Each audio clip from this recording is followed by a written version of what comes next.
قابل بقى يا جنزيرة. مش انا بقول لك انت وشك فقري حرك ازرق.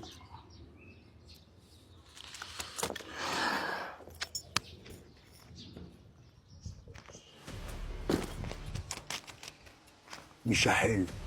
واحد، هتشغلوا دماغكم اللي يعز ويذلها وقفها لكم.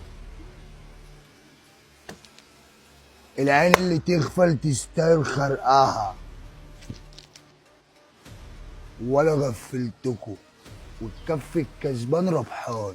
محدش يسألني في فلوس ولا في الضاع. مش هحل يا اسطى.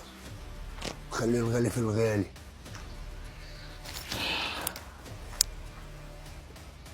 هتشرب يا عم. هي دي يعني المقابله اللي بتقابلها لي في مكانك يا جنزيره؟